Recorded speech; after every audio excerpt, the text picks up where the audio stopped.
काम बढ़ने नहीं दे रही है भ्रष्टाचार को लेकर। उनका कहना है कि ये जो रेड हो रहे हैं, ये जो ईडी अपना काम कर रही है, भारत के भिन्न भिन्न एजेंसीज अपना काम कर रही है और नोट की गड्डियां मिल रही हैं और भ्रष्टाचार के ऊपर जिन लोगों को घेरा गया है ये गलत तरीके से घेरा गया है। कहीं ना कहीं राजनीति के बदले के भाव के साथ ये काम हो रहा है, ऐसा विपक्ष आक्षेप लगा रही है, ऐसा विपक्ष आरोप लगा रही है। और खास करके अभी 2 दिनों में हम देख रहे हैं संजय राउत महाराष्ट्र में जिस प्रकार की राजनीति को विपक्ष जन्म देने का प्रयास कर रही है, आज इसमें दो मत नहीं होगा कि संजय राउत को कोर्ट ने भी आज कस्टडी में भेजा है और इंक्रिमिनेटिंग डॉक्यूमेंट्स और एविडेंसेस संजय राउत के खिलाफ अवेलेबल हैं। तो ऐसे में जो सवाल भारतीय जनता पार्टी पूछ रही है और आम जनता भी पूछ रही है कि क्या जो लोग भ्रष्टाचारी है, जिन लोगों ने हजारों करोड़ रुपए का गबन किया है और जिन लोगों के कारण गरीबों की गाढ़ी कमाई मारी गई है, should they be let scot free? क्या उनके ऊपर किसी प्रकार का कार्यवाही नहीं होनी चाहिए just because they are politicians? क्योंकि वो बड़े राजनेता हैं, क्योंकि वो मेंबर ऑफ पार्लियामेंट हैं, क्योंकि किसी विशेष परिवार से वो हैं या परिवार से जुड़ाव उनका है, तो क्या उनके ऊपर कोई कार्यवाही नहीं होनी चाहिए?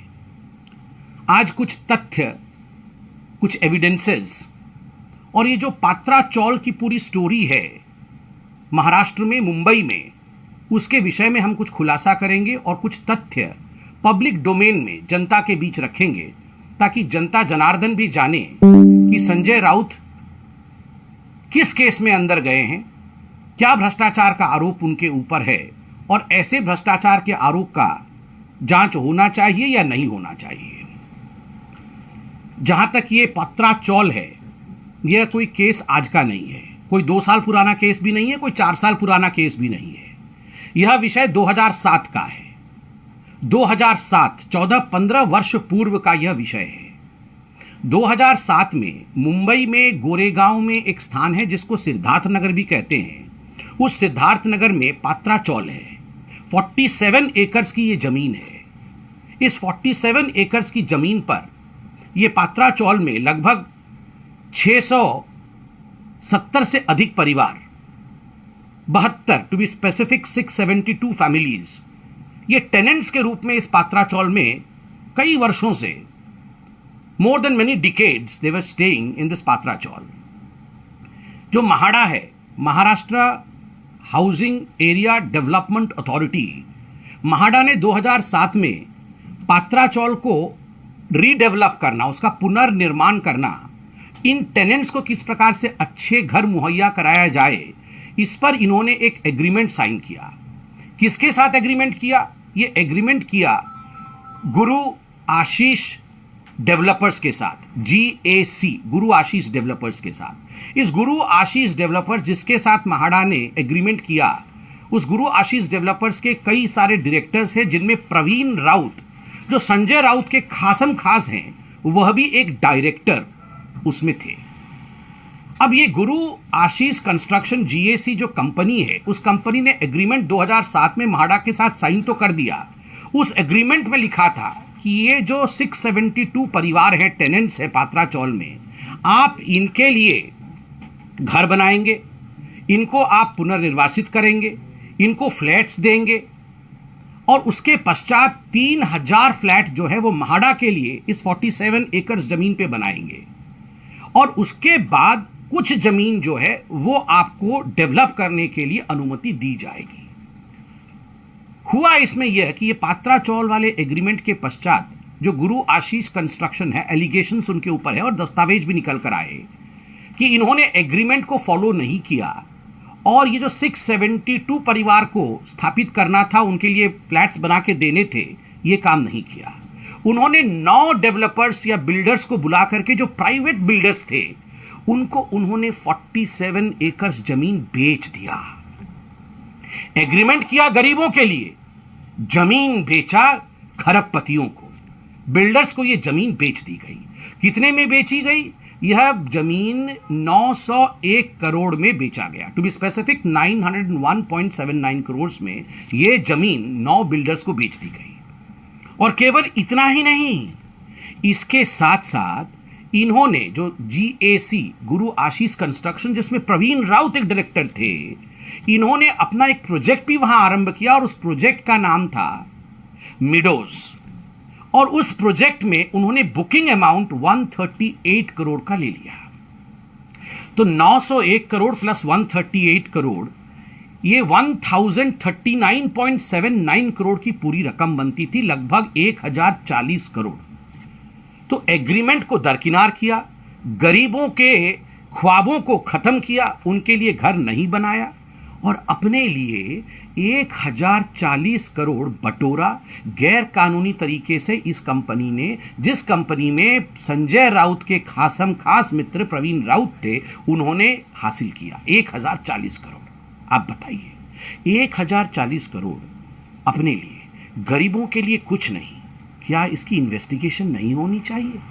दूसरा विषय, प्रवीण राउत जो डायरेक्टर थे इस कंपनी में, उनके पास 100 करोड़ रुपए आए। ये जो 1040 करोड़ था, ये बटा 100 करोड़ रुपए प्रवीण राउत जी के पास आए। प्रवीण राउत जी ने भी 100 करोड़ रुपए इसमें से आगे भेजे, अपने रिश्तेदारों को दिए, अपने मित्रों को दिए, जिनसे सहायता मिली होगी उनको दिया। उसमें से जो एलिगेशन है, जो आप देख सकते हैं, मीडिया भी दिखा रही है, इसमें से एक बड़ा रकम संजय राउत जी के अकाउंट में भी गया है। यह भी खुलासा मीडिया ने किया है, यह भी एलिगेशन है, यह भी मामला कोर्ट में गया हुआ है। और तो और ये जो प्रवीण राउत है, जो संजय राउत के खास हैं और जिन्होंने गबन किया, उनकी पत्नी माधुरी राउत, ये संजय राउत की धर्मपत्नी श्रीमती वर्षा राउत की खास मित्र है।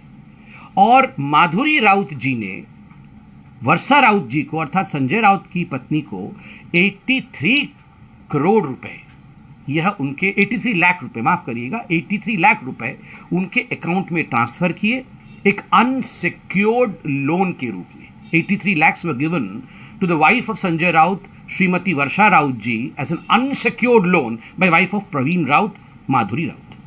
अब ये अनसिक्योर्ड लोन जो 83 लाख का मिला, उसमें से संजय राउत के परिवार ने दादर में एक फ्लैट खरीदा। बाद में जब पूरे विषय में ईडी ने जांच शुरू कर दिया, तो चुपके से, क्योंकि उन्हें पता था कि ये सुई का नोक जो है हमारे ऊपर आने वाला है, तो 55 लाख वापस करने की कोशिश संजय राउत जी की धर्मपत्नी वर्षा राउत जी ने किया कि मैं वापस कर रही हूं, देखो भैया, माधुरी जी को मेरा कुछ लेना देना है नहीं। मगर ईडी तब तक चौकन्नी हो चुकी थी, वो पूरा विषय जान चुकी थी। ये सारा विषय सामने कैसे आया? ये आज का केस नहीं है। 2018 में जब महाडा ने, जब Maharashtra housing and area development corporation ने देखा कि अरे यह तो गबन हो गया, 1000 से अधिक करोड़ रुपए का, गरीबों के लिए घर भी नहीं बना और ये GAC कंपनी ने इसे बेच भी दिया, तो उन्होंने एक PMLA, prevention of money laundering act के अंतर्गत उन्होंने एक केस दर्ज किया, एक FIR किया, जिसमें प्रवीण राउत और वाधवान ब्रदर्स, आपको पता होगा ना, वाधवान ब्रदर्स जिनको कोविड के समय सहूलियत दिया था इनकी सरकार ने, जो विकास आघाड़ी सरकार, क्या वसूली आघाड़ी सरकार थी, इन्होंने स्पेशल उनको पैकेज दिया था कि आप घूमने फिरने जाओ। ये वाधवान ब्रदर्स, जो ये GAC की जो मेन कंपनी है, जिसकी सब्सिडियरी GAC है, ये भी डायरेक्टर है। तो इनको और प्रवीण राउत के खिलाफ FIR हुआ था कब? 2018 में। तो क्या बदले के भाव के साथ एक दिन इनकी सरकार बनेगी, ये एक दिन हमारे खिलाफ बोलेंगे? क्या बदले के भाव के साथ 2018 में हमने जाके रेट्रोस्पेक्टिवली इनके ऊपर FIR कराया? ऐसा नहीं है, क्योंकि महाडा ने इनके खिलाफ FIR कराया था। और आपको याद होगा, एक PMC कोऑपरेटिव बैंक घोटाला हुआ था, जिसमें यह बैंक बैठ गई थी और हजारों खाता धारक, कई लोगों ने सुसाइड भी किया था PMC बैंक घोटाले में। 6700 करोड़ रुपए का गबन, जिसमें से बहुत बड़ा अमाउंट जो है वो साइफन ऑफ हुआ था। उस मामले में वाधवान ब्रदर्स इन्वॉल्व थे। उनके घर में जब रेड हुआ तो उनके घर से इंक्रिमिनेटिंग डॉक्यूमेंट्स मिले थे एजेंसीज को, ये जो पूरा हाउसिंग पात्रा चौल के विषय में, उसमें प्रवीण राउत का नाम आना, उसमें ये सारे ट्रांजैक्शन। और केवल इतना ही नहीं है, ये जो प्रोसीड ऑफ क्राइम है, ये जो 1040 करोड़ बटा है, वो कहां कहां गया है, ये तो एजेंसीज बताएगी। हम तो पॉलिटिकल पार्टी है, हम तो अखबारों से, मीडिया से जो खबर लेते हैं, मीडिया में यह भी खबर आई है कि 8 प्लॉट संजय राउत जी की धर्मपत्नी श्रीमती वर्षा राउत जी ने एक और संजय राउत जी के मित्र हैं सुजीत पटकर, उनकी धर्मपत्नी के साथ मिलकर 8 प्लॉट खरीदे हैं और उसमें भी करोड़ों करोड़ रुपए रजिस्ट्री अमाउंट के इतर दिया गया है। तो आप सोचिए, इतने सारे प्लॉट, फ्लैट, करोड़ों रुपए का गबन। आप बताइए, आप जनता जनार्दन हैं, क्या इसमें कोई जांच ही नहीं होनी चाहिए? 2018 में जो केस महाड़ा ने किया था, क्या यह बंद कर देना चाहिए क्योंकि संजय राउत बहुत बड़े नेता है? मुझे आश्चर्य होता है। आजकल टीवी है, आजकल सोशल मीडिया है, कुछ छुपता नहीं। नोटों की गड्डियां निकल रही है, गड्डियां। देखकर आंख चकाचौंध हो जाता है कि ये है क्या। ऐसे पहाड़ निकल रहे हैं नोटों के। हर जगह पार्थ बैठे हैं। बंगाल में दीदी का पार्थ, यहां उद्धव का पार्थ, सत्येंद्र जैन, अरविंद केजरीवाल का पार्थ।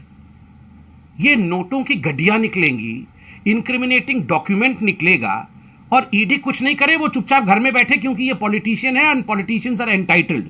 इनके खिलाफ कोई कार्यवाही नहीं होनी चाहिए क्योंकि ये मेंबर ऑफ पार्लियामेंट है, क्योंकि ये माननीय है। बड़ा आश्चर्य का विषय है।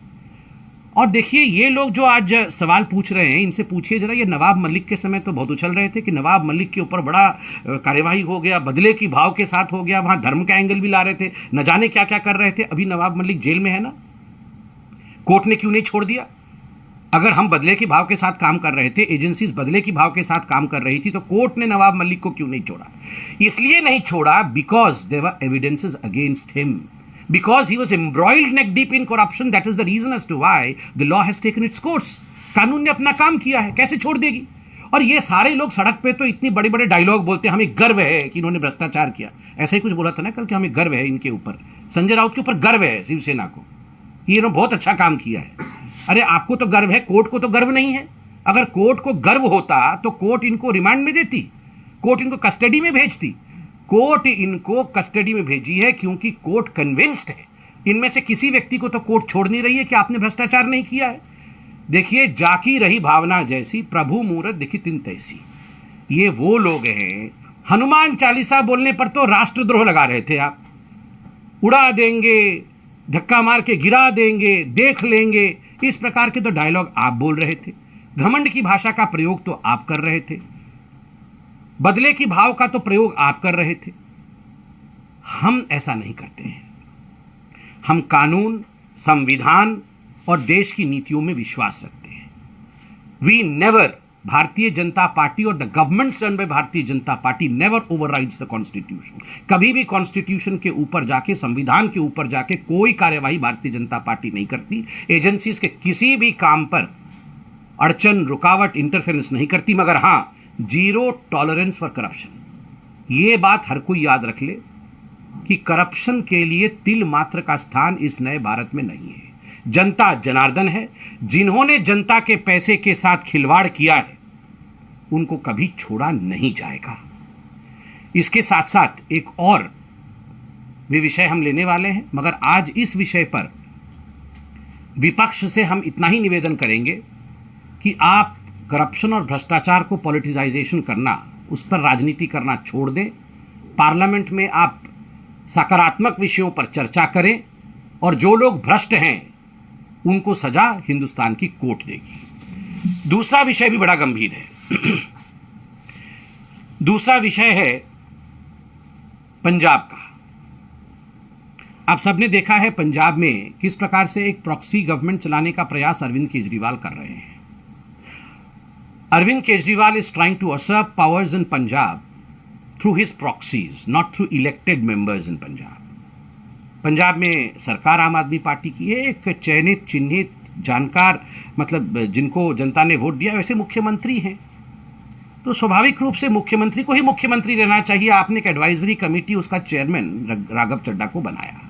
इस पूरे विषय में किसी ने याचिका पंजाब हरियाणा हाईकोर्ट में डाला और कल जिस प्रकार की तल्ख टिप्पणी हाईकोर्ट ने और हाईकोर्ट के खास करके चीफ जस्टिस ने पंजाब सरकार पे किया है, उनसे उत्तर मांगा है, ये अपने आप में बहुत कुछ कहता है।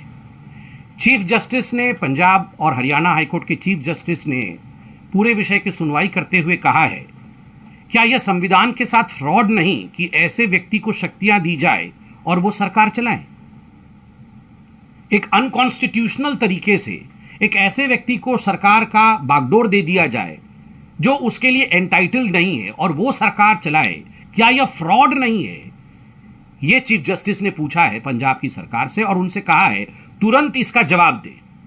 दूसरा विषय जो कहा है कि इसकी क्या जरूरत थी, इस प्रकार के एक अपॉइंटमेंट के लिए क्या आवश्यकता थी, और सरकार की शक्तियां यदि एक व्यक्ति को दी जाएं तो फिर इलेक्शन की क्या आवश्यकता थी? अगर एक ही व्यक्ति को आप वहां पे सर्वे सर्वा करके बैठाने वाले हैं, आप चीफ मिनिस्टर को भी दरकिनार करने वाले हैं, सरकार को भी वहां दरकिनार करने वाले हैं, तो इलेक्शंस कराने की क्या आवश्यकता थी? ये तल्ख टिप्पणी जो चीफ जस्टिस महोदय ने किया है पंजाब और हरियाणा हाईकोर्ट में, ये अपने आप में अरविंद केजरीवाल जी को कहीं ना कहीं इंक्रिमिनेट करता है और उनसे प्रश्न पूछता है। आज पंजाब सरकार ने भी कोर्ट में कहा कि ये अभी तक ऑफिशियली अनाउंस्ड नहीं है। आज हमने मीडिया में देखा कि ये जवाब दिया है कि राघव चड्ढा एडवाइजरी कमेटी के चेयरमैन ही अभी तक ऑफिशियली अनाउंस्ड नहीं है। देखिए, कहीं ना कहीं एक सेंस ऑफ गिल्ट, और जो हकीकत है ये जानते हैं वो दिल के अंदर, इसी कारण से इस प्रकार का जवाब दे रहे हैं। अरविंद केजरीवाल जी से सवाल है कि you can not be chief minister of 2 states together. ये जो आपकी ख्वाहिश है कि आप यहां पर दिल्ली में रहें और दूसरे स्टेट को भी आप ही गवर्न करें, आप ही चलाएं और वहां के भी आप प्रॉक्सी सीएम बने, ये हिंदुस्तान के कॉन्स्टिट्यूशनल अरेंजमेंट ऑफ थिंग्स में पॉसिबल नहीं है। ये हिंदुस्तान का जो संवैधानिक तरीका है उसमें यह संभव नहीं है। इसलिए अरविंद केजरीवाल जी, जवाबदेही जनता को होनी चाहिए आपकी, और हम आशा करते हैं इस पर जो उत्तर आप देंगे वो आप सार्वजनिक भी करेंगे, और हम सब उस उत्तर के लिए अपेक्षा कर रहे हैं, वेट कर रहे हैं। Thank you so much. Any questions? See, I have taken a whole press conference on the same issue, that as far as Patra Chaul, as far as allegations against Sanjay Raut, as far as incrimination of Sanjay Raut is concerned, these are based on evidences and facts. These are not rhetorics. These are issues which have gone to the court. The court has given custody of Sanjay Raut to the agency. And in fact, it's a case not of today. It's a case which dates back to 2007, in which a fraud was committed by a company which had a director who was closely linked to Sanjay Raut. And of course, there was a FIR filed way back in 2018. Money transactions have taken place. Wife of Sanjay Raut, Varsha Raut, in fact, into her account got some money. There are plots in the name of wife of Sanjay Raut. Money has been transferred to the, alleged money has been transferred to the account of Sanjay Raut from one Praveen Raut who is said to be close aide of Sanjay Raut. All these are in public domain. These are investigations which are of paramount importance, because should we allow corruption to go scot-free is a question which every Indian should be asking to Mr. Uddhav Thackeray and to Mr. Sanjay Raut, that who is politicizing the issue? You are politicizing the issue, because rather than the rhetorics, what was essential, what was needed from you was, we will cooperate. We will cooperate with the ED, we will answer the ED. But we saw that Sanjay Raut never cooperated with the ED. Rather, he was boastful when the ED called him. He was boasting that मेरे पास time नहीं है, time होगा तो मैं जाऊंगा. This kind of entitlement, this kind of feeling of kind of kingship, that I am the Lord, I am the king, this does not augur with the Constitution of India.